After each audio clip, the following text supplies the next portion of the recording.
আসসালামু আলাইকুম ওরহমতুল্লাহি বারকাতুহু। আমরা আজকে এসেছি হলো টাঙ্গাইল জেলার হলো মধুপুর উপজেলা, যেটি হলো উপজেলা। এটি ঘাটাল জি, উপজেলা। এটা ঘাটাল ওই উপজেলা। ঘাটাল আর মধুপুরের মাঝামাঝি মাঝামাঝি, জি জি জি। আচ্ছা, তো আমরা মধুপুর এবং ঘাটালের ঠিক মাঝামাঝি এই উপজেলাটা পড়ছিল ঘাটাল উপজেলা, যেখানে হলো আমরা পেঁপে দেখতে এসেছি। তো এই পেঁপেটা হলো আমাদের এই আঙ্কেলের। তো আঙ্কেল, আপনি একটু আপনার পরিচয় দিবেন।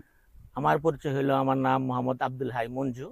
আমার গ্রামের বাড়ি খিলগাতি, ডাকঘর খিলগাতি এতিমখানা, উপজেলা ঘাটাইল, জেলা টাঙ্গাইল।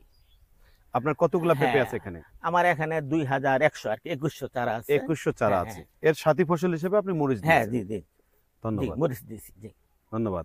এবং আমাদের সাথে উপস্থিত আছে আমাদের যে মিন্টু ভাই, যিনি হলো আমাদের এই বলা যায় যে হলো এই মধুপুর অঞ্চলে মোটামুটি এই বালাইনাশক বিক্রেতা হিসেবে নাম করা, যিনি 25 মাইলে ওনার দোকান। উনি পেঁপে আমার কাছে মনে হয় যে 1,03,000 পেঁপের উপরে টোটাল মিলে চাষি ওনার কাছে আছে, যে ওনার কাছ থেকে পরামর্শ নিয়ে থাকে।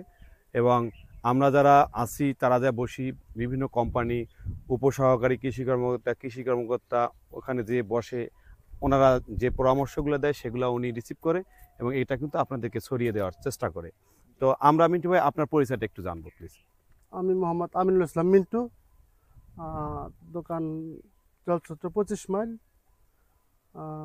উনি মোটামুটি কিছু কীটনাশক আমার ওইখান থেকে আনে আর কি। ধন্যবাদ।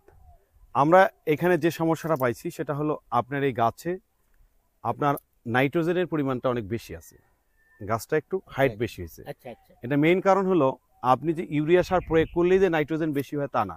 আচ্ছা।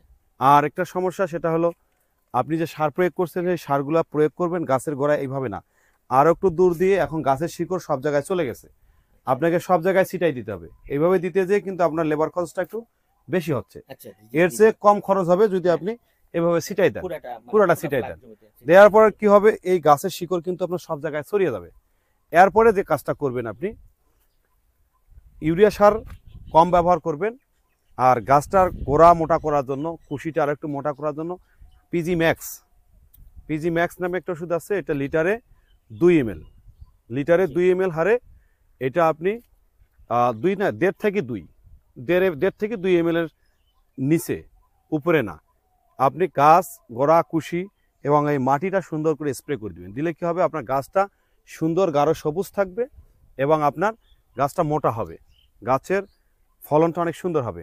আর পাশাপাশি আপনার যে মরিচ, এই মরিচের জন্য কখনো যেন থ্রিপস এবং লাল মাকড় আক্রমণ না করে। তাহলে এখানে যদি থ্রিপস এবং লাল মাকড় আক্রমণ করে আপনার যে মেইন ফসল পেঁপে, সেটা কিন্তু ক্ষতি হয়ে যাবে। এর জন্য আপনাকে ইমিডাক্লোপিড গ্রুপের ওষুধ আর এর সাথে অ্যাবাভেক্টিন দুটো একসাথে মিক্সড করে স্প্রে করতে হবে। পাশাপাশি স্পিনিসাইড গ্রুপের ওষুধ আপনাকে স্প্রে করতে হবে। যদি আপনি স্প্রে করেন তাহলে আপনার মরিচে লাল মাকড় এবং থ্রিপস আক্রমণ করতে দিবে না, এবং জাপ পোকা, যেগুলো শোষক উপযোগী পোকা, সেগুলো আক্রমণ করবে না। তাহলে এখান থেকে আপনার জীবাণু সরে যাওয়ার সম্ভাবনা খুব কম থাকবে। এটাই আমার পরামর্শ। আর নেক্সট আমার ফোন নাম্বার থাকবে, আপনার যে কোনো পরামর্শের প্রয়োজন হবে আপনি আমাকে ফোন করবেন, আমি আপনাকে পরামর্শ দিব ইনশাল্লাহ। জি, ধন্যবাদ। আপনি আসলে আসছেন, আমার মিন্টু ভাইকে নিয়ে আসছেন। উনি অত্যন্ত ভালো মানুষ। আমার মানে বিশেষ কোনো প্রয়োজন হলো ওনার কাছে আমি যাই, ওনাকে আমি পরামর্শ চাই। উনি আমি গত পরশু দিন আমার বাগানে এসে উনি দেখে গেছেন। আসলে উনি আমার প্রতি অনেক আন্তরিক, যেটা আসলে আমার ঋণ পরিশোধ করতে পারবো না। আপনিও আসছেন, এই জন্য আপনাকে অসংখ্য ধন্যবাদ। আসলে হঠাৎ করে এইভাবে আসবেন, এটা মানে অনেক আনন্দিত। তারপর আপনাকে অসংখ্য ধন্যবাদ। আর একটা জিনিস কি, আপনার প্রতিটা পেঁপের গাছে কিন্তু পেঁপে মার্শাল্লাহ সুন্দর আছে, কোনো চিন্তা করার কারণ নাই। আল্লাহ তাআলা আপনাকে যে 2100 পেঁপে দিছে, আপনার খুবই ভালো গাছ আছে, এটারও প্রচুর ফলন আছে। বাট আপনি এখন আপাতত সার প্রয়োগ করলে নাইট্রোজেনটা খুব কম দেবেন। আর দ্বিতীয়ত হলো আমি যে পরামর্শ দিচ্ছি সেটা আপনি মেনটেন করবেন। বাকিটা আমি প্রয়োজনে আপনার মাসে মাসে এসে দেখে পরামর্শ দিয়ে যাবো ইনশাল্লাহ। তো আজকের জন্য এখানে বিদায়। আসসালামু আলাইকুম ওয়া রাহমাতুল্লাহি ওয়া বারাকাতুহু।